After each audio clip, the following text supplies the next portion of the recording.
What do you need to happen in your life that's not happening right now? You are so gifted and anointed. You are fearfully and wonderfully made. Your problem is you.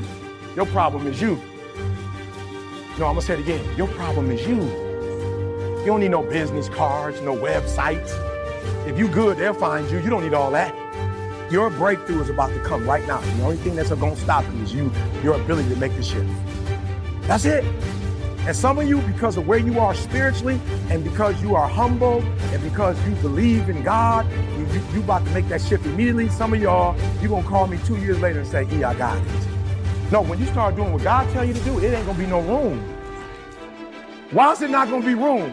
Because you're not supposed to borrow, but you're supposed to lend. Some of y'all so dumb, you praying for you when you don't even know that God don't even plan to give you that little that you're praying for. Because if he gives you that little you're praying for, you're gonna be satisfied and you're gonna get your blessings cut short. Why? Because there's a portion you're supposed to get to give away. The real blessing is gonna come in the portion you're supposed to give away, not the portion you keep it. But you so spiritually immature that you're gonna pray for $1 million just for you and your family, and then your blessings gonna get cut off. Because the blessings don't come from what you get. The blessings come from the seed you plant that's going to bring you back more. So that's why God ain't blessed you yet, because you're going to take the blessing and go get a whip with it. You so sick, and you so worried about what people think about you. You still on what people think. Some of us driving cars, not because God told you to drive it, but your self-esteem is so low that you got to make people think you somewhere that you're not. That's a sickness. You have a low self-esteem. You care more about what man think than what God thinks. You tripping on what I think about you when God pissed at you, and that don't bother you. You have more concern about what another human thinks about you.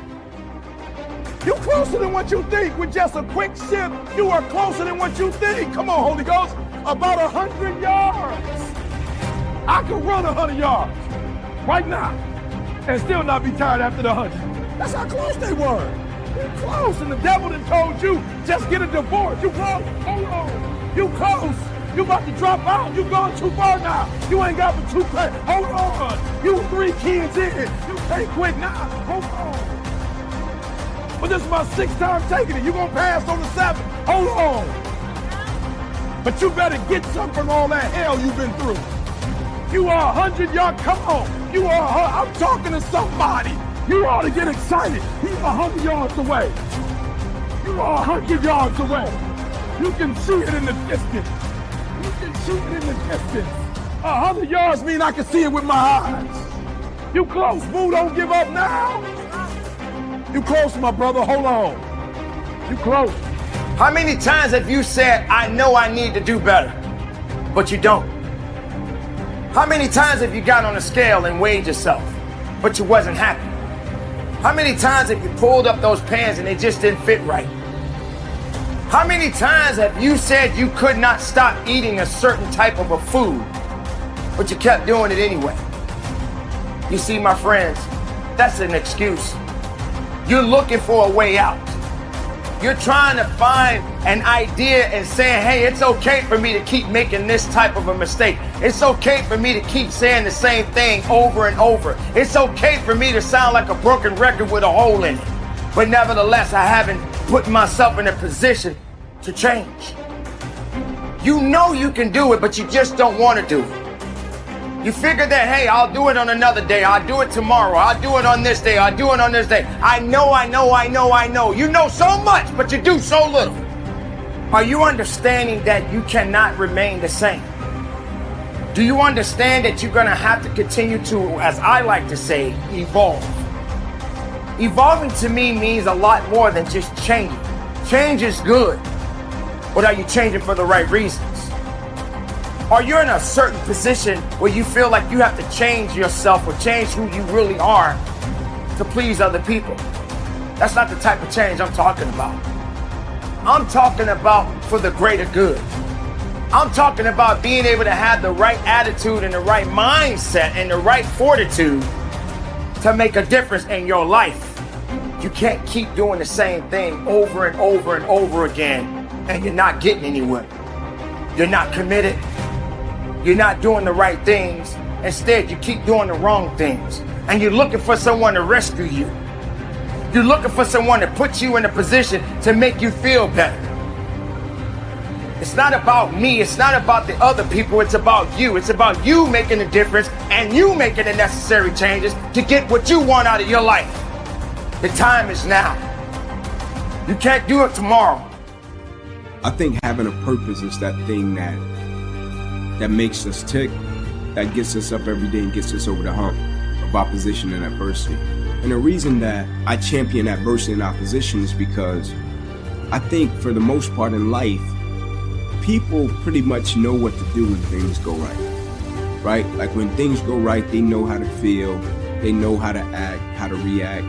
But it's when that opposition and that adversity comes and it creates a level of misunderstanding, right? Now the vision is blurred.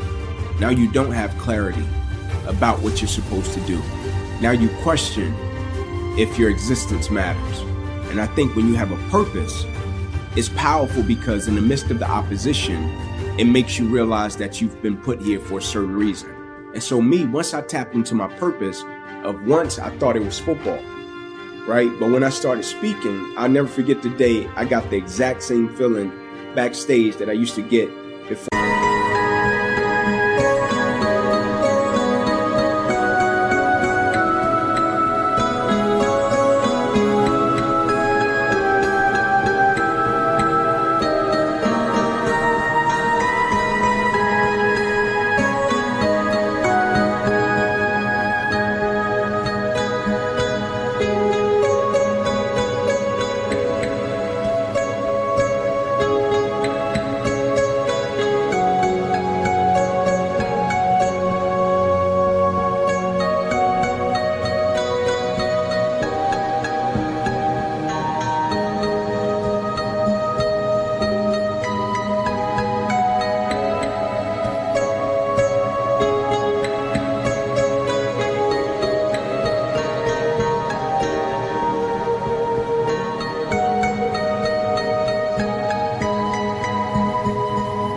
I ran out on the field to play football.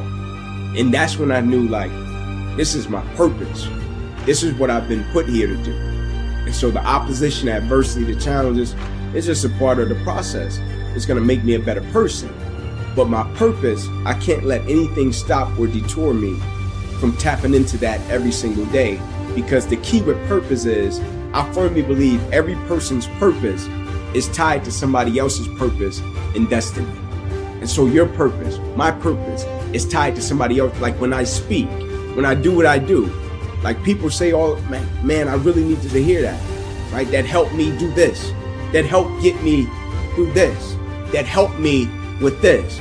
That's my purpose being tied to other people's purpose, destiny, beliefs, and dreams. That's the power and magic of purpose, right? I don't think it can be a purpose without being tied to other people's purpose, destiny, dreams, and aspirations, right? I think that's the power in it, but realizing it is another thing. Victory begins in the dark. The book of Genesis starts off telling how God created everything. It says the evening and the morning were the first day. You would think it would be the reverse. The morning and the evening were the first day, but God starts the day in the dark. At 12 a.m., nothing looks any different. If you didn't have a watch, you wouldn't know you've entered a new day. It's still dark outside, looks the same as it did at 9 o'clock, at 10 o'clock, at 11 o'clock. There's no sign that something has changed. But when the clock strikes midnight, in that 1 second, when nothing looks any different, it goes from PM to AM. It's still dark, but it's a new day. It would make more sense if God started the day in the light, when the sun came up. At 6 or 7 in the morning, when the dawn breaks, the light comes, then it's obvious. We would know it's a new day. We can see it. Things have changed.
hear the birds start chirping. The sun comes over the horizon. We have all this evidence that we've entered a new day. But on purpose, God chose to start the day in the dark. It's symbolic of how He does things in our lives. He gives us a promise. He says we've come into a new day. He's restoring health back into us. We're going to lend and not borrow. Our child is going to get back on course. We believe, we pray, we stand in faith, but nothing is changing. Nothing looks any different. Nothing feels any different. Still dark outside. Joel, my back is still hurting. My business hasn't grown. My health hasn't improved. This is what faith is all about. You can't see it, but you have to know you passed midnight. You've gone from PM to AM. Yes, it's still dark outside. Yes, nothing has changed, but the sun is on its way up. Healing is on the horizon. Promotion, freedom, the right people, it's just a matter of time before you see the light come breaking forth. And don't be discouraged by the dark. The dark doesn't mean nothing has changed. The dark is not a sign that God is not working, that He didn't hear your prayer. Thoughts will tell you, you would have seen something by now. You would feel a little better. One of those companies would have called you back. That addiction wouldn't be this strong. You have to walk by faith and not by sight. If you walk by sight, you'll talk yourself out of it, because 11:30 at night doesn't look any different than midnight. Everything you can see, feel, touch, smell looks just the same. There's no evidence that it's a new day. But the psalmist said, the moment you pray, the tide of the battle turns. You can't see it, but when you prayed, you left the PM and you came into AM.